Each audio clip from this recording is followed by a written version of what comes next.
पपीते की खेती कर रहे हैं और लाइन आपकी 10 फुट पे है, आप उसमें इंटरक्रॉप कर सकते हो, लेकिन उम्र के हिसाब से, उसकी हाइट के हिसाब से आपको फसल का चुनाव भी अलग करना पड़ेगा।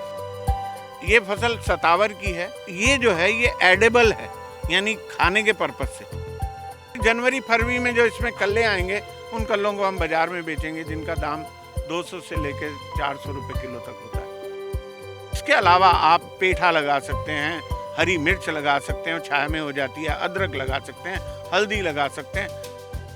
10 फुट पे लाइन से लाइन रखने से हमने देखिए 2 फसलें ये भी ले ली बीच में। किसान नियम से और अच्छे से टाइमिंग का ध्यान रख के काम करे, फसल का चुनाव ठीक करे, तो जितना लाभ आप पपीते से प्राप्त करते हैं उतना सब सब्जियों से भी मिला के पैदा कर सकते हैं।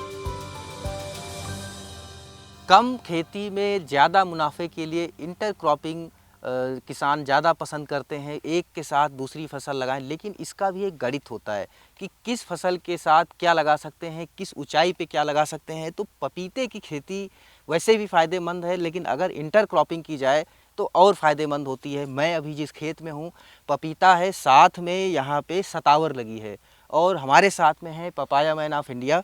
जो इंटरक्रॉपिंग करते हैं वो कैसे करते हैं, किसानों को क्या सलाह देते हैं कि पपीते की खेती के साथ किन किन फसलों की कब कब इंटरक्रॉपिंग की जा सकती है। हाँ, ये बहुत ज़रूरी है जी। अगर आप पपीते की खेती कर रहे हैं और लाइन आपकी 10 फुट पे है, जो हम रिकमेंड करते हैं, तो आपके पास 10 फुट जगह है, आप उसमें इंटरक्रॉप कर सकते हो। लेकिन अलग अलग पपीते के जो साइज़ होते हैं, यानी उसकी उम्र के हिसाब से, उसकी हाइट के हिसाब से आपको फसल का चुनाव भी अलग करना पड़ेगा। अभी मैं आपको ये, अभी जहाँ खड़े हैं आप, ये फलदार बाग है, इसमें फल लगा हुआ है, फल तोड़ना भी है, चलना भी है। तो हमें ध्यान रखना चाहिए कि 2 लाइन के बीच में एक सेंटर में हमने एक लाइन लगा दी, ताकि देखिए दोनों तरफ चलना भी आसान, तोड़ना भी आसान, और ये फसल को भी कोई नुकसान नहीं है, और ना इससे पपीते को नुकसान, ना पपीते से इसको नुकसान। तो ये फसल सतावर की है। हालांकि सतावर कई तरह की होती है, पीली सतावर, हरी सतावर, और सतावर ये जो है ये एडेबल है, यानी खाने के पर्पज से। इसमें भी एक हरी होती है, एक सफ़ेद। ये हमने नीदरलैंड से लाए हैं, जो कि सफ़ेद वहाँ की जो बेस्ट सतावर, जिसको एस्पैरेगस वाइट कहते हैं, वो हमने लगाई है। बहुत में एक्सपेंसिव है, लेकिन किसान भाई पीली सतावर, जड़ों में दवाई के लिए जो सतावर बनाते हैं, वो भी लगा सकते हैं और बहुत अच्छा मुनाफा कमा सकते हैं। तो ये बीच में लगा दी, इससे कोई नुकसान नहीं है, ना पपीते को नुकसान। तो ये अब ये देखिए, इस समय महीना हो गया, और फिर जनवरी फरवरी में जो इसमें कल्ले आएंगे, उन कल्लों को हम बाज़ार में बेचेंगे, जिनका दाम 200 से लेकर 400 रुपए किलो तक होता है। तो ये एक बहुत अच्छी फसल है, लेकिन ये तब लगेगी जब पपीता बड़ा है। और इसको लगा दिया गया था जब हमने पपीता लगाया था, तभी साथ साथ, क्योंकि ये 2 साल की फसल है, और ये पपीते के साथ 2.5 साल पपीता चलेगा, 2.5 साल ये भी चलेगी, साथ साथ चलेगी, कोई दिक्कत नहीं है, बार बार खर्चा भी नहीं होगा। तो इसके अलावा आप पेठा लगा सकते हैं, हरी मिर्च लगा सकते हैं, छाया में हो जाती है, अदरक लगा सकते हैं, हल्दी लगा सकते हैं। ऐसी सब फसलें पपीते के बीच में किसान भाई लगा सकते हैं। जब हम इंटरक्रॉपिंग करते हैं, उसमें एक साल में कितना किसान कमा सकता है, किन फसलों से अलग अलग वो क्या करे कि उससे उसकी जो है आमदनी और बढ़ जाए। देखिए, ये सतावर ये तो एडेबल है। इसमें जो जड़ वाली सतावर अगर करेंगे तो भी वो 1 से 2 लाख रुपए की हो जाती है सामान्यतः। जड़ें वो छीलनी पड़ती हैं, किसान भाई को छील के और सुखा के बेचेंगे तो 2 लाख रुपए का 1 एकड़ में बिक जाता है, और पूरा लेबर का खर्च निकल गया और बच भी गया, और पपीता पूरा बच गया। हम लोगों ने जो ये फसल लगाई है, ये है खाने वाली, एडेबल। इसको हम काटेंगे, अभी फरवरी में कल्ले आएंगे, कल्लों को बेचेंगे।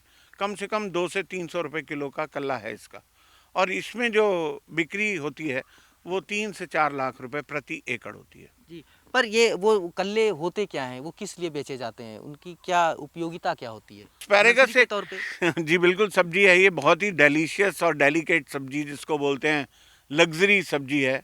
5 स्टार में एस्पैरेगस सूप आप डिमांड करेंगे तो 4 गुने दाम पे मिलेगा। और मुझे पता है हॉलैंड और नीदरलैंड में तो एस्पैरेगस बार बने हुए हैं, वहाँ बहुत तरह की एस्पैरेगस की डिशेस बनाते हैं। तो एस्पैरेगस ये एक निश प्रोडक्ट, जिसको कहते हैं हाई वैल्यू प्रोडक्ट है। जी सर, इसमें जब हम इंटरक्रॉपिंग करते हैं तो ये तो हो गया सतावर की बात। इसके अलावा क्या कर सकता है किसान? उसमें कौन कौन सी फसलें और हैं जो किस टाइम पे क्या लगा सकता है? कितने फसल पपीते की कितने महीने की हो गई तो ये फसल लगा दे, 6 महीने की हो गई तो दूसरी लगा दे, वो जो फसल चक्र है वो क्या होना चाहिए? अभी जब छोटा ये देखिए सतावर तो तभी लग जाती है जब पपीता लगता है, लेकिन अगर ये ना लगा रहे हों तो आप ग्लैडुलस लगा सकते हैं, मटर लगा सकते हैं, बीन्स लगा सकते हैं। मतलब फली वाली फसलें लगाएं तो अच्छा है, नाइट्रोजन भी दे देंगी और सब्जी भी आपको मिल जाएगी। हाँ, ग्लैडुलस भी लगा सकते हैं, जो हम ज़्यादातर ग्लैडुलस लगाते हैं। फ्लावर की क्रॉप है, हमें बीज बनाना होता है, बहुत बड़ी मात्रा में लोग हमसे फूलों का बीज खरीदते हैं, ग्लैडुलस के बल्ब होते हैं। तो ये चड्ढा साहब का इंटर क्रॉपिंग का फार्म है। यहाँ पे इन्होंने पपीते के साथ में ग्लैडुलस लगाया है। सर, ये जो आप अभी हमें बता रहे थे कि पपीते के साथ आपने ग्लैडुलस लगाया, वहाँ सतावर लगाई, तो ये अब कितने दिन की फसल हो गई है? अब ग्लैडुलस कितने दिन चलेगा? ये किसान कैसे करे?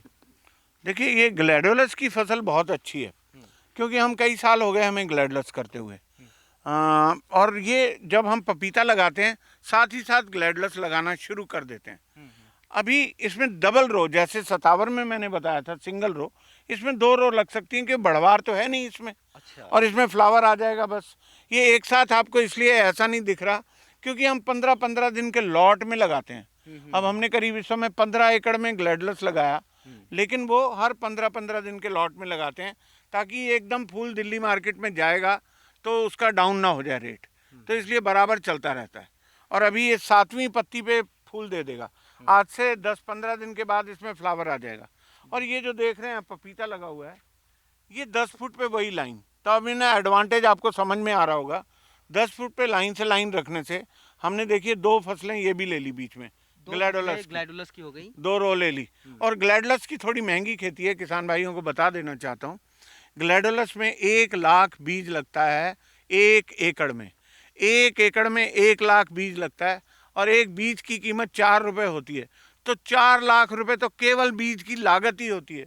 तो इसलिए साधारण किसान इससे झिझकते हैं। तो मैं ये चाहता हूँ कि आप थोड़े से बीघा से 2 बीघा से शुरू करें और धीरे धीरे अपना बीज बनाना शुरू करें, और उससे क्या होगा कि आपका घर का बीज बनने लगेगा और आप हमसे भी बीज मंगा सकते हैं, क्योंकि हम ये पूरा बीज नीदरलैंड से इंपोर्ट करने के बाद हम इसको अपना बनाते हैं, परंतु हॉलैंड के पैटर्न पे उनसे, क्योंकि हमारा कोलैबोरेशन है, उसी पैटर्न पे हम इंडिया में बीज बनाते हैं और सबसे बढ़िया बीज बना के देते हैं जो कि डिजीज फ्री है। मुझे एक चीज़ सर बताएं कि ये जो ग्लैडुलस है, ये 4 रुपए का तो एक बल्ब होता है, बिकता कितने रुपए का है? किसान 4 लाख रुपए खर्चा तो करे पर उसको मिलेगा कितना? पहले साल नहीं मिलेगा।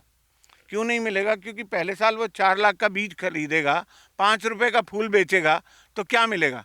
तो पहले साल तो लागत निकलेगी, लेकिन नीचे उतना ही बीज बन जाएगा, तो लगभग 80% बीज मिल जाता है किसान को। अगले साल उसकी बीज की लागत नहीं होती और जितना फूल बिकेगा उसका लाभ होता है।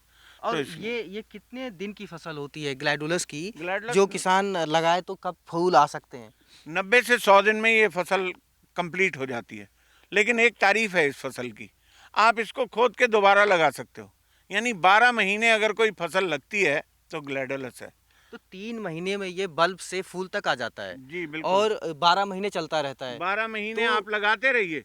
केवल मैं मना करता हूँ किसानों को, भाई आप जून में मत लगाइए और जुलाई में मत लगाइए, लेकिन किसान मानते नहीं, जून जुलाई में भी लगाते हैं। अगर ऊंची जगह मेड़ बना दो तो जून जुलाई में भी कामयाब है। अब ये तो सर 12 महीने लगाते रहिए, 12 महीने फूल काट सकते हैं, इससे बढ़िया कोई फसल नहीं है। और सर, ये जो ग्लैडुलस है, अब इसको जब लगाते हैं तो इसका जो बल्ब है उसको कैसे रखा जाता है? क्या घर में इसको सुरक्षित रख सकते हैं या कहीं स्टोर किया जाता है? इसका क्या तरीका होता है? आम किसान को जब इसको बल्ब को खोदा तो जैसे फैलाते हैं ना पतला पतला, आप आंगन में इसको फैला दीजिए 3 दिन के लिए, ताकि उसका ऊपर का बस छिलका सूख जाए, और फिर छिलका हाथ से थोड़ा थोड़ा छील भी लीजिए, सफाई कर दीजिए।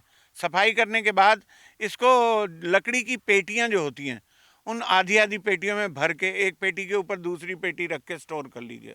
छाया में रखिए, ठंडी जगह हो, पड़ा रहेगा, कोल्ड स्टोर की ज़रूरत भी नहीं है। छाया में रखिए, ठंडी जगह रखिए, लकड़ी की पेटी में रखिए, एक के ऊपर एक रख के कर दीजिए। परंतु ये काम करिएगा इसको हवा से 3-4 दिन सुखाने के बाद। जी। पपीते के साथ ये तो हुआ ग्लैडुलस। अब और क्या कर सकते हैं इसमें? जैसे ये तो 2 साल तक होती, क्या ये लगातार 2 साल जब तक पपीते का पौधा जिंदा रहता है तब तक इसको करते रहना चाहिए, या इसको हटा करके कोई दूसरी चीज़ भी लानी चाहिए? देखिए, वैसे हटा देना में अच्छा रहता है, कोई दिक्कत नहीं है, उसी में तुरंत लगाएंगे तो ठीक नहीं होगा। आप हम तो खेत बदलते रहते हैं और रोटेशन में अगले साल फिर नंबर आ जाता है। लेकिन अगर इसमें बीन लगाई होती, इस समय मटर लगाने का टाइम है, गोभी ब्रोकली लगाने का टाइम है, हरी मिर्च लगाने का टाइम था, कुछ भी लगा सकते हैं, जुकनी लगा सकते हैं। तो सब्जियों की खेती किसान आराम से कर सकते हैं, और किसान बेहतर जानते हैं जो सब्जियों की खेती करते हैं।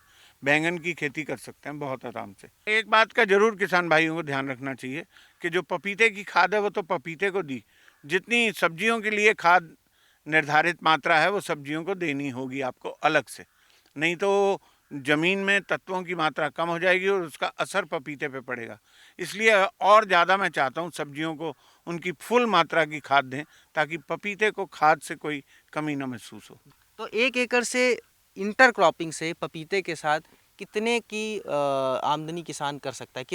कितने का पैसा पैदा कर सकता है? अगर किसान नियम से और अच्छे से टाइमिंग का ध्यान रख के काम करे, फसल का चुनाव ठीक करे, तो जितना लाभ आप पपीते से प्राप्त करते हैं उतना सब सब्जियों से भी मिला के पैदा कर सकते हैं। कोई दिक्कत नहीं है, 2 से 3 लाख रुपए आराम से सब्जियों से पैदा होता है, ये सब किसान भाई जानते हैं। जी, तो कम से कम एक मोटा-मोटी देखा जाए तो 10 लाख रुपए तक 1 एकड़ से किसान कर सकते हैं, जितने का पपीता उतने का वो।